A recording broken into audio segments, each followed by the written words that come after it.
Good morning, Pilipinas. Welcome to our The Teacher Voice. This is an hour show that aims to give teachers the opportunity to talk on air about their unforgettable journey, thrilling adventures, and share blended wisdom to inspire our listeners and viewers. I am teacher Judy, your host, and my co-hosts are Tita Josie Harrison of Las Vegas Hello. and teacher Pasita Ross of New York City. Hello. This show airs by the Philippine Las Vegas radio station, located in the heart of Las Vegas, every Saturday at 6 p.m. Pacific Time and 9 p.m. Eastern Time. And in the Philippines, it's Sunday, 10 in the morning. Mga barkadas kong mga titas, how are you? Tita Josie in Las Vegas, how's the weather in there? Ay, nako. Oops. Diba, taglis tayo eh. So I will continue that. Ay, nako. Taglis tayo. We have snow. Why, di pa Bisaya eh. Oo. We have, hindi, Bisaya, you do it. We have a snow and it's very cold, but you know what? Once a year or once in a blue moon, meron kaming snow. So we love our weather. And thank you. I will not live anywhere except Las Vegas. Okay. I will ask Tita Pasit kung anong condition dyan sa Brooklyn. No, I'm from Queens, Brooklyn. Huwag mo kong ililipat sa Brooklyn. Not that there's anything wrong about that. No, we had over a foot of snow. Yung deck namin punong-puno. Wow. And the streets are not plowed enough or well enough.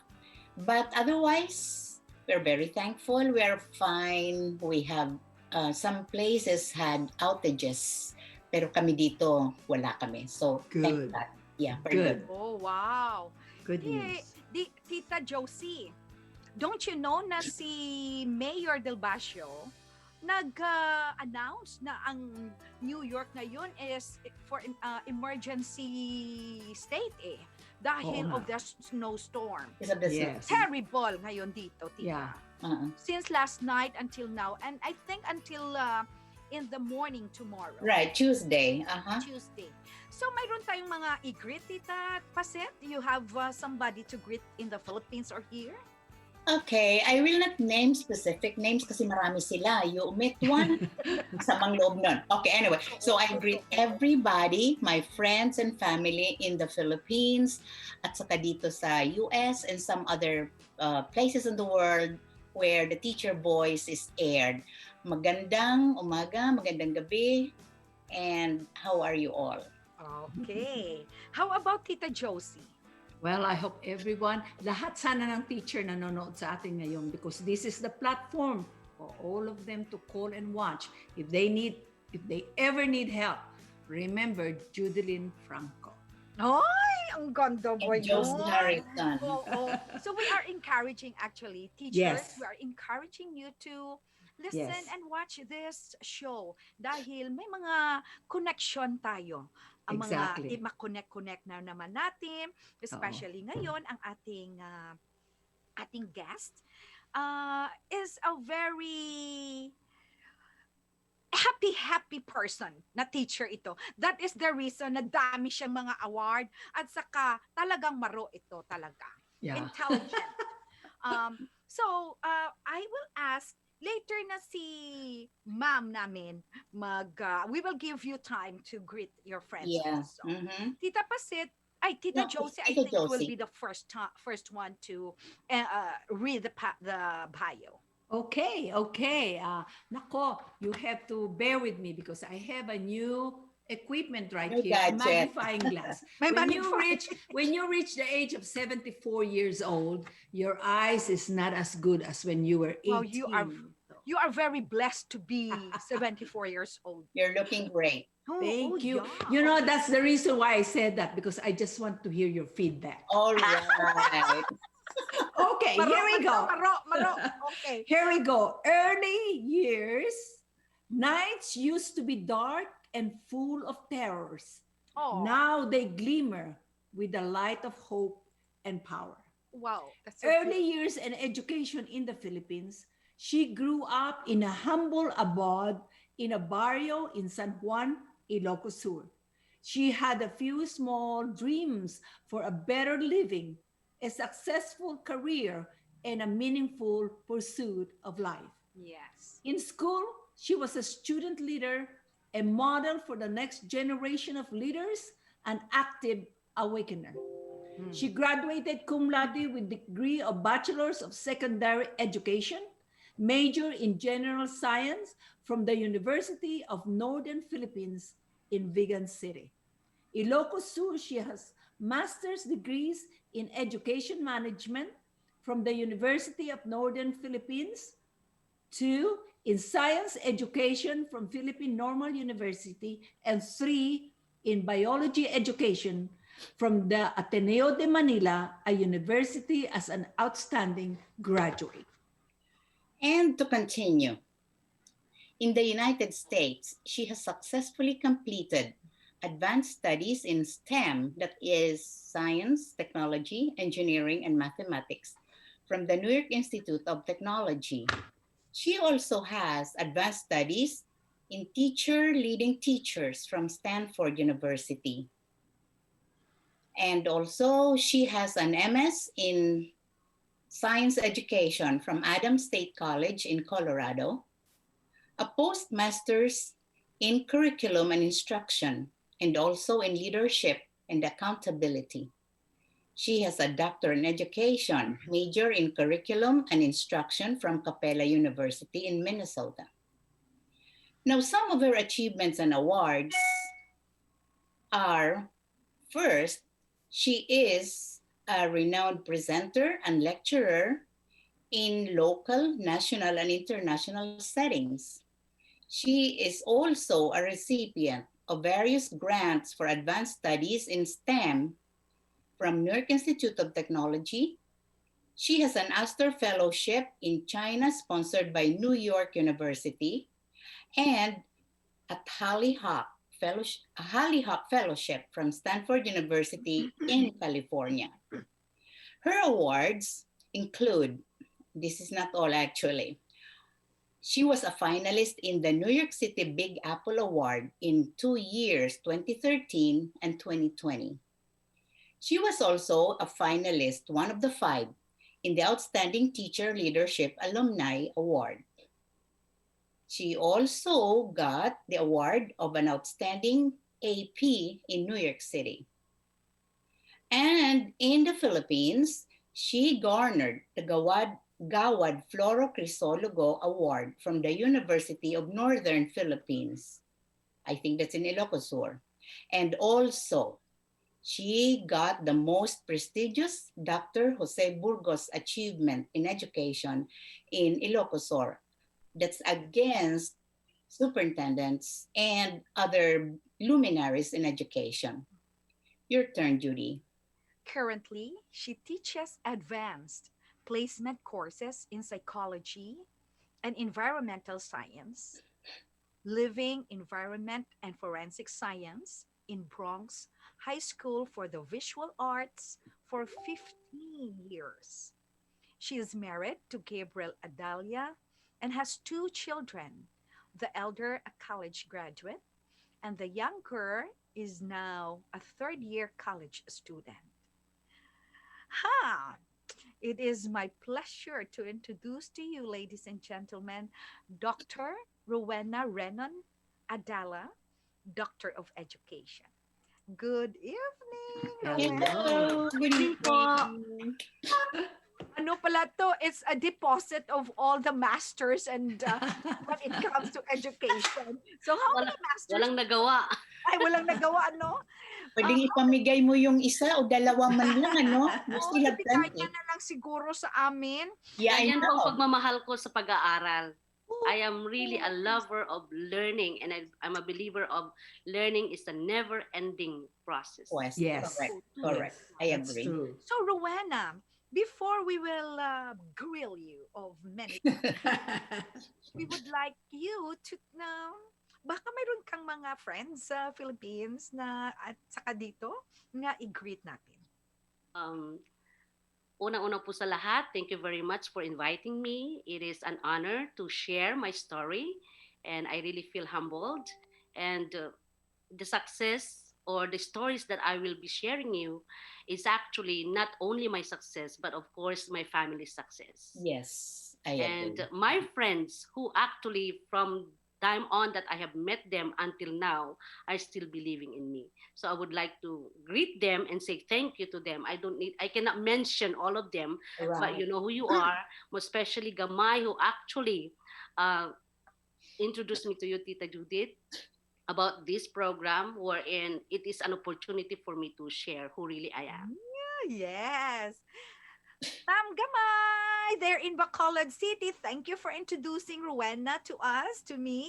And right now, hindi na kami makahintay. Gusto na namin i-barbecue ito sa dami yung mga masters at saka doktor niya ito. Okay.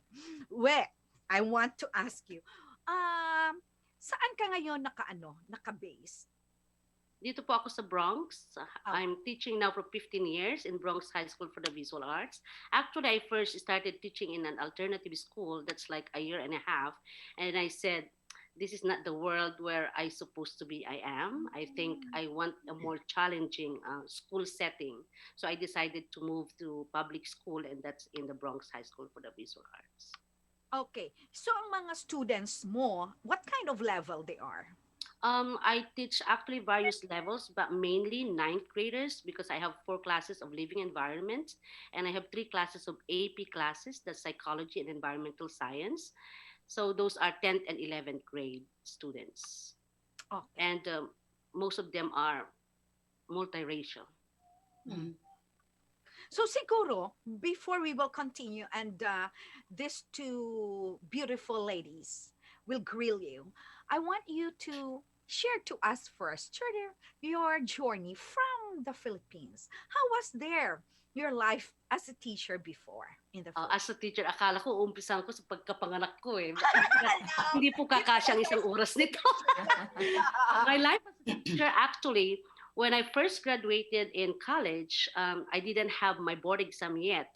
I was asked to apply in Makati Science High School. So I was hired as not contractor, substitute teacher because I didn't have the license yet. Okay. So I was hired somewhere like October or September, and then ended until December because I took the exam somewhere August. So inaantay ang resulta ng December. Napakahirap po pag nag-uumpisa kang guro sa Of Pilipinas. course, that's true. Because especially, it's not only because you are dealing in Makati Science High School, you're dealing with highly academic students. Napakahirap yung nag-uumpisa sa kabilang guro dahil alam niyo naman when it comes to financial or the salaries of the teachers. Yeah. So we used to live, Alex and I used to live at the back of the stage of the school building of Makati Science High School. Oh. Because we didn't have our first salaries not until after 3 or 4 months. Correct. And we came from the province. We Yeah. came from the province, and we barely know somebody in Manila. At that time, Gamay was not with us yet. Then, inumpisan nila ang mga boarding school sa amin, parang board and lodging ng mga bata. So, that's that time na nagkaroon kami ng room sa 4th floor ng building. But it was really very difficult when it comes to starting or beginning teaching. Aside from that, like what I've said, napakahirap yung galing sa probinsya, tapos bagong salta ka sa Manila. So, may culture shock doon. Of course. At the same time, we are not just teaching in a regular public school. We are teaching in science high school.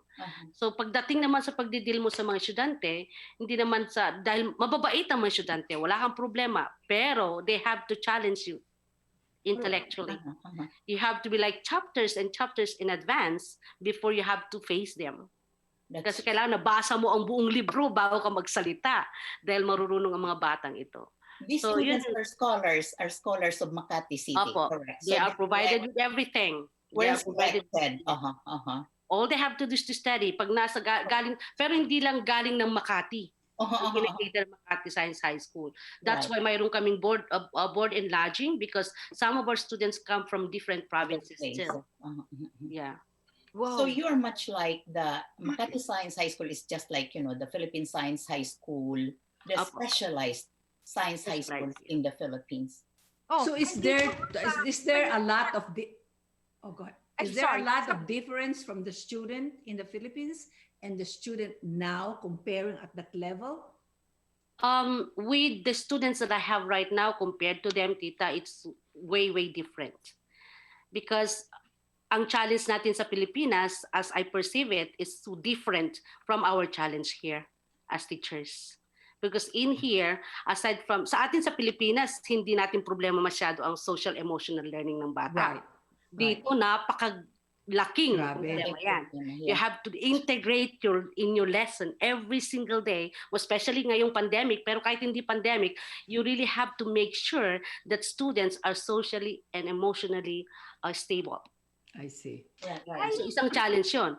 Aside from, of course, I was teaching with Makati Science High School students versus the general public students here, different po talaga. Malaking diferensya.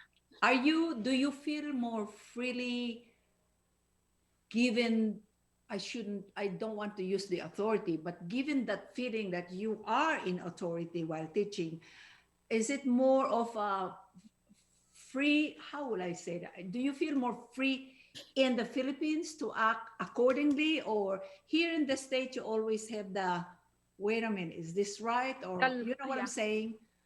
Are you more worried as to your actions, as to your words? You might be called in the principal's place or whatever. Or Mas, have a meeting mas with the mataas po ang teachers. accountabilities dito. Accountability. Okay. Yeah. Kaysa sa atin sa Pilipinas. Yeah. Yeah, So, political yeah, you're right. correctness. You really have to think before you utter a Before. word. You have to be very careful because knowing our culture compared to their culture here, even just a very simple experience, tita. When I first came in here, which I felt disrespected, sa difference ng culture natin na, nung tinawag ako ng isang bata, Miss, come here. We usually, how do we sign that come here? We do like this, right? Yes. Come here. Sila ganito. Here, Miss, come Ganito, here. yeah. And that, I felt so disrespected. Right. Talagang sinabi ko sa bata na sa kultura namin ganito. So now, unang araw pa lang ng pagtuturo ko laging sinasabi sa kanila, huwag niyo akong tatawagin ng ganyan. Oh, that's good. Ganon. That's So, good in a way.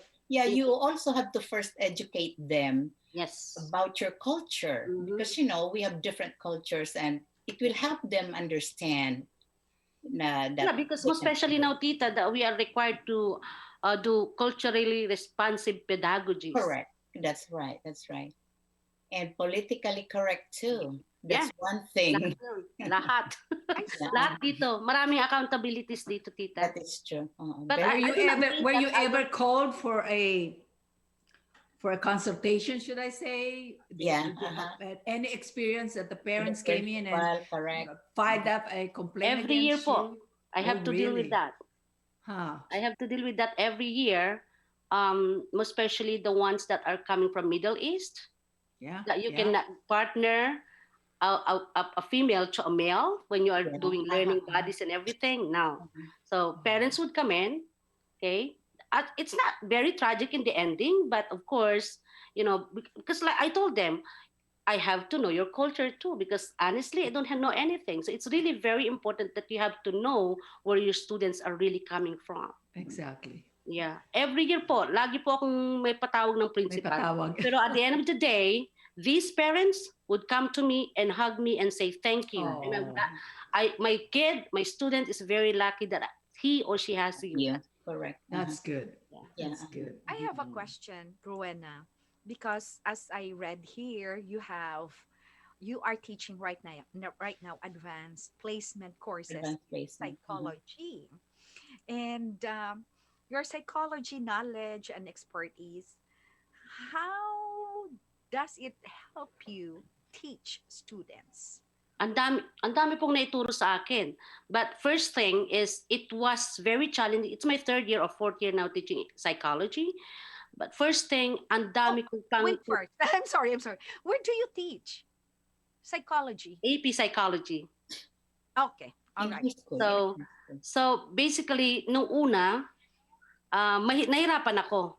Because in terms of theories, kunti man lang alam natin sa psychology because my only experience in college is Psychology 101. Right. And then, nung tinignan kong curriculum nila dito, I said, oh my God, it's very heavy because this is also a college course prep. Mhm. So I need to know the theory. At the same time, the students will take the exam by first Monday of May, they need to apply that theory. So kailangan ko rin matutunan i-apply yung theory na napag-aralan ko. So I have to model it to my students and that was really very challenging. Bawat concept, bawat theory as a psychology, you have to apply. So I have to give them a lot of examples, I have to model them. So yun po ang napakahirap noon. Marami po ako natutunan. Every single topic or That's unit good. that we cover in the curriculum, the ultimate end of it is always an application. And That's that I good. have to apply as their teacher, and the students should also have to apply. Can you give me an example of For example, yung mga self-image. Mhm. I always tell them, so self-image, kailangan ganito, ang dami mong mga theories, ang dami mong definition. But at the end of the day, I would also always tell them, kailangan dalhin nyo ang sarili nyo kung ano kayo pagdating ng araw, kung ano yung gusto nyo. So you have to carry yourself. Let's say, for example, you always tell me, Miss, do you even wear a dress like twice? Because they saw it seemed like always wearing a dress in school and wearing heels. So because I thought, but no, I said, of course I do. But then why do you have to do that every day? Because they can compare you to the other teachers. I said, because I am carrying myself, who I am will be in the future. Who will you be? You're already a teacher. I want to be a doctor. Ah, So that's why I carry myself. So yan ang self-image. Yun ang pinoproject mo na ano ka. So you have to carry yourself kung ano ang gusto mo mangyari pagdating ng araw. And my students would always say, oh yeah. Because sometimes you see these kids in New York City alone. I mean, like, I know it's very tough and challenging that even sometimes the way they dress, you cannot really, imagine. Yeah, many students are quite sloppy, you Yep. know. They're very yes. sloppy. It's not that maybe just they're just sloppy, tita, but maybe they are some of them are not really privileged of having those. Yeah, yeah, that's one thing too. That's one thing too. But then even if they're able to, Yeah. get nice things, they still wear slip because they don't care so much I about how know. they Even look. it's very Right. cold weather. You see, Yeah, parang summer sa kanila. Yes. exactly. Naka-shorts. Yeah. Naka-shorts. Oh my God. So that's why I will always tell them. So that's why first day until the end of the year, they will not see me wearing like just so sloppy or anything. They are surprised when they see me like wearing a jeans. Because you're usually Yeah, not. because I Because that told is them I the have to model it to you how I carry myself. Correct. Yeah, what you really want them to understand and Understand. see You you. know, I just want to share something to you, to all of you. It's so funny how, Miss Rowena Adalla, the way you're talking right now and the things that you are sharing with us. My mother is an ex-actress in the Philippines, not a real actress, but A big one. co-starring, yeah. Okay. And my mother is always dressed up, makeup, hair, and everything. She has a beautiful hair. Uh-huh. And every time she gets up in the morning, she always tells us, you don't ever step out of the house House. without even a lipstick in your lips. Don't walk outside there like a dead body. I said, how do you know how a dead body looks like? Like- And that's how she described it. Like you're dead. There's no life in you because you don't even put a Ah, lipstick on or a rouge. And then, like I said, oh my gosh, how did it matter? So from then on, I was so used to, I dressed up, I fixed myself, I put my little eyebrows and the eyes and whatnot. Even my husband, Jokoy's father said, you are only going to Smith's. How come you putting black pencil in your eyes? Yeah. So that is funny. true. That is Yeah, true. it's But amazing. Rowena, I want to ask this. What are some of the challenges that you have encountered in your teaching experience since from the Philippines until now that you can consider that real challenge? Or what have you experienced? Do you have even one experience that you can say that that was real a challenge? Memorable one, huh? Memorable one. Or maybe you will Because there will be a lot of challenges. Yeah. I know. Something- Aside from, of course, the basic challenges of teachers, the content, the know-how, and everything. But the first challenge that I have, even back home in the Philippines, because like what I've said, I came from a far-flung area in the village. na parang walang alam na na we had our first electricity when I graduated in college, when I had my first job. So ganun ang aking background. Then we moved to I moved to Manila. I had the courage to move to Manila. And then here, same thing. Parang pinaka-challenge ko, tita, yung cultural adjustment. Kasi from a very poor family in the Philippines back home in the province, and then na-expose ako sa Manila with all the lights, Makati at that. Right. Okay? Makati, puro lights na yan. I said, oh my God. So parang ang hirap mag-adjust sa akin. Uh-huh. Pagdating ko dito, unang araw ko ng pagtuturo. Actually, nag-adjust ako, hindi sa mga buildings dito, pero mismo sa classroom ko. Mga bata. Mga bata. Isang bata lumapit when I first, because in alternative school, I was very lucky. I had a very good principal. Pumasok ako ng November. Hindi niya ako pinaturo hanggang February. But we were given only 6 students, but I was with other 2 teachers. Okay. Kasi alternative school to eh. Uh-huh. So, nag-observe lang ako ganon. Iba pala pag actual na nandun ka na, ikaw na magtuturo. So, ang nangyari, ganito, I was first teaching, my first day, with all the students, because kasi ang sabi sa atin, kailangan manabit ka na maayos or whatever, di ba? So, maayos ang damit ko. Tinawag ko ng isang bata, Miss, come here. Yan, no? Yeah. Kumapit naman ako. Sabi ko sarili ko, di ba, kung may eto yata yung napanood ko dun sa TV na, eto na, di ba ganon? Ang dami kong siguro, ang dami nating mga prior knowledge about teaching in the Bronx, di ba? So eto na, hindi lumapit ako. Alam mo, sabi niya, ang pangit mo.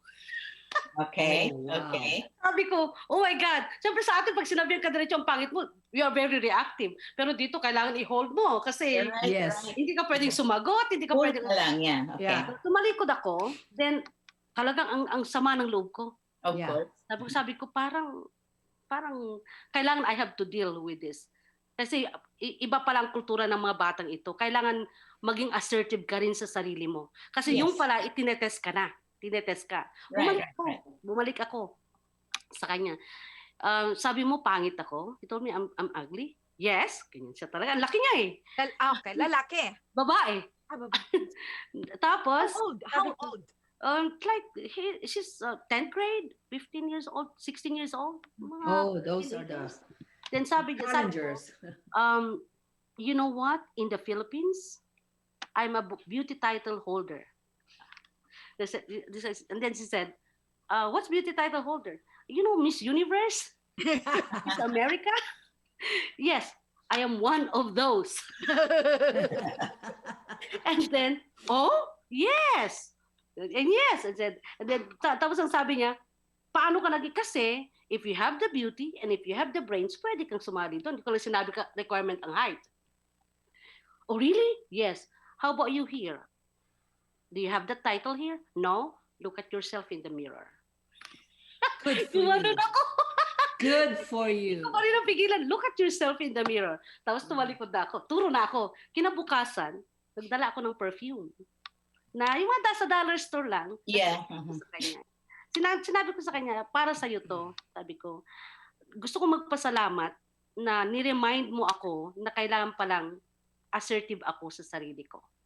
Na hindi basta-basta ganun lang. So, since that time on, tita, siya ang naging discipline officer ko sa klase. Very good. You got her. Itetest ka ng mga bata dito. Same thing happened to me also in Makati. They tested me, but eto, ang tinest nila, kung alam mo talaga ang sinasabi mo.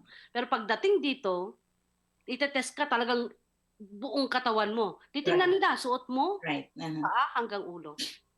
At pagka hindi ka nakapasa, that's it, you're done. Right.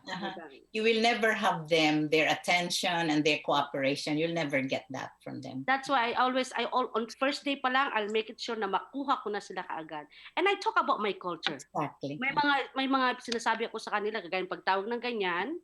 Tapos we use these words, and even them, sinasabi din nila, kasi importante nagkakaintindihan kayo. Exactly. How do they call you? What do they call you? Miss? They call me Miss A. Miss A. Ganyan sila eh. So they can call me because sometimes if they call me Miss Adalla, they go straight with $1, and I don't want them to. I said, just call me Miss A. I'm comfortable with that one. I can share also, Rowena, even in my experience right now, here in the college. So I am teaching here at City College. And sometimes some students they just call, but the students are already older, Yeah. like our age too. Mhm. They called me only Judy, Judy. Hindi, Judy, Ang sakit sa Judy. tenga. No, parang kapatid nila or what. But I always in the first meeting namin, I always tell them that just call me Miss Judy. Yeah. Yeah. Yeah. Because I know sa college dito is ano lang sila, first name mo lang. Yeah. Judy, Judy, or Even high Josie. school. Even high school here, Dita. Oo. They'll just call you But your I first name. cannot take that. Ano parang, ano mo ko? Ano Yeah. mo lang? Yeah. Magkapatid lang tayo. I am your teacher. Ganon. Kaya on the first day pa lang ipakilala mo kung sino ka sa kanila. And part of it is like, tell them about your culture. Na masakit sa tenga pag tinawag. Until now, ang mga estudyante ko hindi alam ang first name ko. They don't know my first name. Kasi ayoko talaga magpatawag sa first name ko. Never. Yun ang sinabi ko sa kanila. Do not call me with my first name. I feel disrespected. Yeah, that's the thing. I feel America, disrespected. They Yeah. will just call you Judy, Judy, Josie. Pasit. Pag ganun lang sila, parang Yeah. na-feel ko, ay, parang walang gap na, may barrier na ba na teacher ka, students ka, kung ganunin ka lang. Yeah. Judy, ay, naku, excuse me, no way. Yeah, so yun po ang pinaka-major na adjustment ko dito, challenge ko dito. Correct. Aside Okay. from, of course, yung mga basic na knowing your students na yung pag-design mo ng lessons or anything. But ako naman hindi ko naging problema yung mga yun. It's just that cultural thing. Mhm. Yes. Yeah. And Yeah, as I you agree. know, as years pass by, matututunan mo naman yun eh. That it should always be part of your procedure in the classroom because you see that time that I started, it's like 15 years ago, they don't talk about culturally responsive pedagogies. Now yan ang trend, culturally responsive strategies for Exactly. teaching. At Exactly. yung pala yung ginagawa ko na noon pa. Because of the different people that are coming here too. Yes. You Many have to different adjust their ones. culture, everything, Mhm. just about everything. Pagdating, You can- pagtayo mo lang sa classroom, pag pumapasok sila, iba-ibang lengguwahe ang gagamitin mo. Just Exactly. Exactly. Mhm. Yeah, Yeah. exactly. So, ang question ko as a teacher, anong mga pedagogies na strategies na naging effective sa kanila that you have learned Saan pong aspeto? sa classroom teaching? Sa classroom teaching. Pagdating po, kasi depende po kung what are you dealing with. Say for example, if I am dealing with my own content sa science, maraming strategies. Pag you're dealing with social emotional learning, there's other strategies. Cultural responsive, there's other strategies. But actually, you can embed those cultural responsive and social emotional learning to your content. That's why they're always asking me sa science, how does a culturally responsive science classroom look like?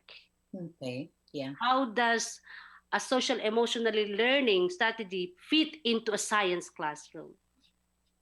So ang dami po pwedeng strategies yan. The one that I'm using right now, pinaka-common is basically differentiation of activities. Mhm. Mhm. And in doing, hindi lang yung di-differentiate mo, eto magaling siya sa art, eto, so kailangan mag-drawing lang siya. Eto magaling magsulat, so kailangan magsulat-sulat lang siya. No, it's not only that. The challenge is that kung ang level ng bata, ano ang level ng bata? While it's true, he or she is good in writing, okay, anong level siya ng writing? So aside from differentiation, you make sure that you are infusing depth of knowledge, the different levels of knowledge. Yung dati nating Bloom's taxonomy of level Correct. teaching, pero ngayon hindi naman siya totally changed, hindi sila eksaktong pareho, which actually mas gusto ko itong depth of knowledge kasi pag sinabi mo depth of knowledge, for example, you ask them to compare. Okay, sa Bloom's taxonomy, they just simply describe. But when you say you compare in depth of knowledge, may mas malalim na kahulugan yon. Mhm. So depende rin sa level ng bata. If you want to differentiate, you have to consider the level of the students. And those are the two main things that I'm using right now. All right. So sa let's say sa class, all right? Sa class. Pero yung class mo is all fourth year high school, example.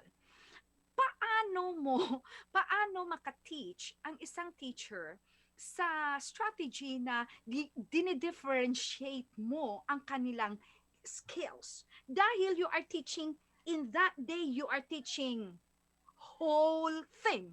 Like, Oh, yeah, you yeah. cannot differentiate na ipa-read ko to siya, ipa-ano ko to, parang ganon. Paano na isang teacher na may-use yan ang strategy na i-differentiate mo sila? When you say differentiation kasi tita, hindi lang naman doon sa activities eh. Okay. Differentiation in the process, pwede rin. For Hmm. example, you are having a discussion, the level of your questioning, you can differentiate that. Okay. So, iba-ibang klase ng differentiation. So, process mismo, or even in actually presenting your lesson in different ways. You use multimedia, you use just pictures or print media, so differentiation na rin yun. Ay, ang ganda Differentiation ito. din sa assessment. Dr. Rowena, kailangan magkaroon tayo ng mga, Tita Paset? Magkaroon tayo nito ng, ano ba yun, sabi natin, seminar sa mga teachers natin. Now those things are given to the teachers during their continuing seminars and workshops. Yeah. Anytime that something new comes up, somebody's style Ideas, comes, yeah. Oh, correct. ideas, especially with when you have new incoming new leaders, Yeah. their own style, and the teachers in the whole schools will be given those trainings in seminars and workshops. No, I would like to ask Rowena, you see, you have so many certificates and diplomas and etc. etc. I am now Educational attainment. I now imagining that one of your wall can be papered by all these diplomas and certificates over the firewall. Kasi ang dami. Yes. Now my question is, we have teachers who might want also to be able to do more, better than their bachelor degrees and that kind of minor, kind of very basic. They want to do something better and higher. Now, how did you manage your time so that you were able to accomplish all these certificates and doctorates and postmasteral studies mo? Can you give them some tips how to do it? Time management po. Yeah, management, yes. So, Time management and support from the family. yeah, Yeah, most especially my husband. Because living in New York City, you know how stressful it is. And Yeah. teaching in New York City at the same time is very stressful. But I'm just so lucky that I was able to manage my time. Okay. And I have a very supportive family, especially my husband. He does all the cooking, he does the laundry. I don't do anything at home. you just study. Nice. I just study. And since college, gising ako pag 12 midnight until 4 o'clock in the morning. That's the best time for me to study and to work. Everything is quiet, right? Yes. Mhm. Yes. Uh-huh. And I'm already used to that. So that's also make the comment of my co-teachers, like at the end of the day, because I teach 7 periods a day. Mhm. Wow. The regular is only 5, but my day starts at 7:30 and ends at 5:30. So I have 7 teaching periods, and then after 2:20, I have my after school pa, and then I have meetings with teachers because I'm a master teacher at the same time Mhm. in the school. So kagaya ng kung may bagong strategies na ginagawa, sa classroom ko yan mag-o-observe. Oh, yan, Even during pandemic, sa classroom ko yan mag-o-observe. Okay. So at titingnan nila kung paano ko ginagawa. So I told them it's just time management and maybe grace from up there. That's right. That is Aside right. aside from time management of time, what about the financial aspect of it? How would you advise teachers who might want to go that way? How could they, Most of my advanced studies, Tita, are grants. Mhm. In New York City, we are very lucky that sometimes they send information about applying for a grants, which There's I did. plenty. There's I plenty. did. Mhm. And my doctorate is like half of it, I paid it out from my pocket. Out of pocket. So it's really grants. And like what I've said, I am very lucky that I am in New York City. you have a lot of resources in New York City. Yeah, that's true. Yeah, All they're you have to do is, because I am already a member of, let's say for example, AP for All team, or in the district. It's once na nakapasok ka dyan, your name is already there. Kung may mga magagandang offer, i-email lang sa'yo yan. right, right. So, Uh-huh. and all you have to do is to grab it. Okay, okay. Yeah. Oh, I have a question. You mentioned in your awards there is something like outstanding AP in NYC. AP stands for assistant No, principal. AP teacher, advanced placement Adult teacher. placement. Okay, teacher. Oh, okay, okay. All right. So I was It was asking you like something like, years ago. oh, Yeah, okay. because I was also visited by, what do you call this? The deputy chancellor in the classroom. They Uh-huh. were like all the directors of AP for all the directors of some agencies, and They the visited deputy you. chancellor. She came and visited me. There were like 12 people in the classroom Mm-hmm. just to look at the strategies that I'm using in the classroom. And this is actually like conducted by AP for all. Right, right, right. Yeah. Oh, Okay. What is that again? Advanced advanced Replacement.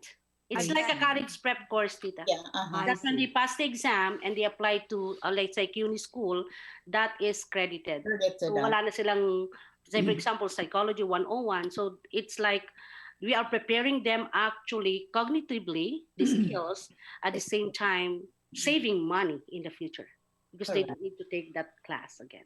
Uh-huh, uh-huh, Yeah. uh-huh. But in New York City now, when you say AP, because it used to be like AP, oh, nasa AP class ka, parang wow, siguro ang galing-galing mo, di ba? But Right. because of equity for all, AP has to be offered to To anybody who everybody, wants to. huh? Right. It's open to everybody. So Also, that's what makes it more challenging this time because okay. we have some students who are not really AP material students, but we need to prepare them to be in Correct. the college. Uh-uh. So, Advanced yeah. placement. So how do your students think of the AP classes? Do they usually sign up for it, or are there hesitance from among many of your students? And why do they hesitate to take AP? My principal was just using me as an example for equity for all the other day in our meeting with some of the teachers because some of the teachers are really like complaining like that this student is not really like qualified to be in Good. that class, An but my incremental. principal says, but look at Adala, the students are literally knocking at my door Oh, saying I want to be in that's Adala's in class. your class. Okay. Oh, wow. That's a Yes, big I wanna compliment, just Rowena. Awa ng Diyos mo. That's a big That's Gustong-gusto ako ng good. mga Proud bata. of you. Sabi ko ngayon, naging estudyante ko ng DV Environment, naging estudyante ko ng Forensic Science, naging estudyante ko ng AP Environmental Science, naging estudyante ko ng AP Psychology. Gagraduate na lang, gusto pa, sa klase ko pa. Sabi ko, no, you're done with me, you're done with me. Miss, ano pa ba ituturo mo? Come on. Yeah, I know. What Yeah. else would you like to teach besides these courses So that I am blessed, Tita. I am blessed that I have this kind of students, and of course, I have the support of my administrator. Yeah. that's very important. When I was also in the classroom, still in the classroom, the moment you get your administrators to support you, then your colleagues also become warmer to you. Everything is like, no, it's not heaven yet, but everything is just like easier. And listen, ang nakita ko ring isa is because we are Filipino teachers, we care differently. And the That's kids That's really observe that. We that's one care thing. differently. That's correct. So I am really proud to be a Filipino teacher. Very good. And also, I Bravo. would like to mention this that even in business, in our teaching students, I think the most I can say, all right, this is my experience, is the human relations. If a Oh person is yeah. good Oh in yeah. human relations, Mhm. the one that I ask you about psychology, if a teacher knows how to psychologize, Yeah. knows human relations, if she has Mhm. the ability to relate herself Correlate. to That's right. her or his students, it will be fine. Yeah. And it's not only our students, Tita, even the parents. Yeah. Oh yeah. Even the parents. I have parents like texting me like 1 o'clock in the morning, Miss, I do not know how to deal with my own kid, my own son. So I mean, like, yeah, you really have, it's very important to establish this rapport with the parents Uh-huh, uh-huh. Yeah. because they are Human stakeholders relations in is education. very, very, very important Yeah, wherever you go. yeah, So even here, there are so many teachers I know that they are very good on this. All right. yeah, But there are so many colleagues of them or friends of them that are backing off because maybe they feel that this person is too much very yeah, and then not good in human relations. So you will be respected more by our students, of parents, because of our good in our human relation skills. yeah. Rowena, we have at least 10 minutes left. Oh, Wow, Are you really? serious? Oo. matatapos na pala. Kaya nga, I didn't feel it that, that it went too long already. Okay. Would you So, believe this? Can I just make a comment? A while Oh, ago, sure. Miss Rowena, you mentioned about tennis shoes, that just ring a bell. My mother died in 1992. My mother is always dressed up in the Philippines. She has never worn a a tennis tennis shoe. shoes in her life. And when she saw me wearing tennis shoes, she said, "You are like a provinciana." Sabi ko, "Mom, you don't say." Yeah, so it's so funny how culture, you know, Yeah, we wear tennis shoes anywhere, and then when my mother said that, I said, oh my goodness, she never yeah, never wore tennis shoes until she died. My yeah. mother never wore tennis shoes. Wow. Isn't that something, how When? how everybody's affected by our culture? Yeah, I just Yes, want to yes. mention that. When? Thank you, Tita. Thank you, Tita Josie. Rowena, so what is your last word for the teachers who would like also to become a teacher, a successful teacher, even back home and in here, and those who want to come here? Um, First thing, Tita, maybe is that you have to pray hard and ask for enlightenment from up above kung ano ba talaga ang mission mo. Exactly. Kung ano ba talaga ang mission. Kasi kung Exactly. hindi mo yan ipagdasal, kahit napakadaming diploma pa yan, napakaraming experiences pa yan, pag hindi niya yan binigay, sabihin niya hindi yan para sa'yo, hindi para sa'yo. Hindi para sa'yo. So yun ang una. Because everything will follow. He will give you the courage, He will give you the strength, He give you everything just to be successful in that. So wag i-ask mo sa kanya. You have to ask him. Ano bang gusto niya para sa? What is the purpose of my life? Exactly. And once he said, you are a teacher, because I never wanted to be a teacher, Tita. I wanted to be an engineer. Never in my wildest dream that I am a teacher. So But I learned to love it.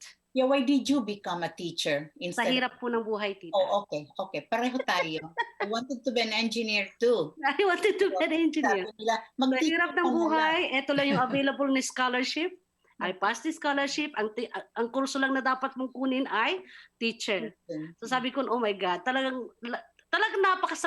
napakasakit ng loob ko noon. Kasi I really did not want to be a teacher. But then, I have been praying so hard. Kaya sabi ko, you really have to pray for it. Kung ano ba talaga ang ibibigay niya sa'yo.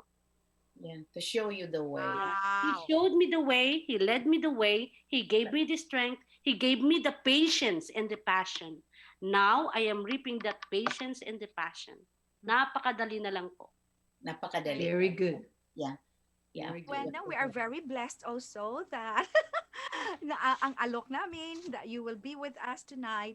Nabigyan mo kami ng Tinanggap mo. Guidance. opportunity Yeah. ng chat. And maybe Rowena, Tita Josie, Tita Pasit, if you have just just a verse, just a quotation statement that you want to share to our viewers, it's time for us to share. Tita Pasit? Okay, let me go first. All right. Now, there's this comedian. Her name is Niecy Nash. Maybe you've heard about her, or anyway, she's a comedian. You know, when we gather in a group, there is a minister or a pastor or a person who starts the gathering with a blessing, with an invocation or a prayer, right? Yes. And so this comedian says, when she is in a blessing, her first question to herself is, how can I be used? And so I think how we have become is God's way of telling us I'm using you to be this. So do your best, do the best you can give to people, not just to yourself, but to the many, many people for the good of the many. So how can I be used? Maybe that's what you have also been, praying for, and that's what you have shown. Yep. That's Shown us. right. That is right. Wow. Yeah. Sige, si Tita Josie. Okay, I would like to continue on what Miss Adela has started and Bassett has started. When I became the governor, district governor of Lions International in the year 2015, 2016, I told a friend of mine, I don't know how I'm going to do this. Mm. I am scared. I told them, because when you become a governor of Lions here in Nevada, I handled 52 Lions Club. Whoa. This friend of mine gave me a gift, and I hope I don't cry. But when I open it, she gave me this, and it says, if you're handed it, you can handle it. Yeah. I'm telling Yes. you, I Right. believe in that. Yeah, yeah. Mhm. And so I did, and I did a good job. You were used. Yes. Yeah. So I've said it's in relation with you and Rowena's quote. Right. Uh-huh. Yes, thank you. Wow. Do pa iyakin na naman kami. Ano eh, arte-arte ko kasi. No, Ah. kay totoo man. Okay. Rowena, ikaw Ang naman. saya-saya natin kanina, tita. We are going to Oo end nga eh. tears. This is tears of joy. Okay. Tears of joy. I'm not a good singer, but I want to sing the Wow. actually Bible verse that I always love to sing, and that I believe really led me the way from I was born in this world until maybe I will die. This is the song. Sige. Very simple. Children's song actually, because I teach also children's choir. Wow. No, I don't know how to play any instrument. Just the power of YouTube. That's it. So it says, "Do not worry over what to eat, what to wear, and put upon your feet. Trust and pray and do your best today. Living in the hands of the Lord. Living in the hands of the Lord." That's it. Wow! Wow, wow, wow. Cried. Nice. Amen. Ang ganda-ganda. Okay. So, ako na naman, sa ating, we experience a lot kay Rowena, sa life ni Rowena, sabi, doon sa Philippines, si Tita Pasit, ganun din, sa Philippines, we started from scratch and we really struggle financially over Okay. there. Financially. As in the Bible says, sabi ni Paul, niya, I know what is to be in need and I know what is to have plenty. I have learned the secret of being content in any and every situation, whether I am well fed or hungry, whether living in plenty or in want. But now I can say, I can do all things through Christ who gives me strength. Siguro, Very good. Amen. Para man nag-align lahat ang ating mga Oo. sing. Yeah. Para nag-usap-usap tayo mga tita. Yeah. That's the secret. na-relate natin Nag-usap. yung mga buhay natin. So we thank God that we are here in America. We are blessed in here. Buhay sa Pilipinas, ma-relate natin. That's why every time may mga hingi sa atin ng mga help, Yeah. hindi Bigay tayo agad.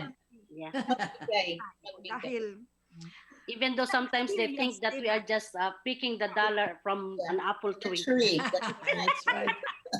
but we Pero, are very blessed. Ang iniisip na lang natin, we are blessed. Yes. We are gifted to give. Yes. Correct. Yeah. Uh-huh. Yes. That is So- very, very true. Thank you very much for our guest tonight, Dr. Yes. Rowena. Rowena, Thank you. I salute you. Yes. Salute you. And Thank you we po. are very happy na you are here with us tonight. Tita Josie, say hi to your Las Jokoy. Vegas community in there. Papirma po ako kay Jokoy. Fan kami ng asawa ko. Right? Yes. I really have to Tayo communicate doon. with Tita Josie when I go Okay. to Las Vegas. Okay. Kasi, I'll wait for and you. Johan, thank you for tonight. Johan, Thank you. Thank Very you, much. Johan. Good night, guys. Good Take night. care. Thank you po. I really had a good time. Take Good. care, everybody. Take care. Okay, bye. Bye. Be well.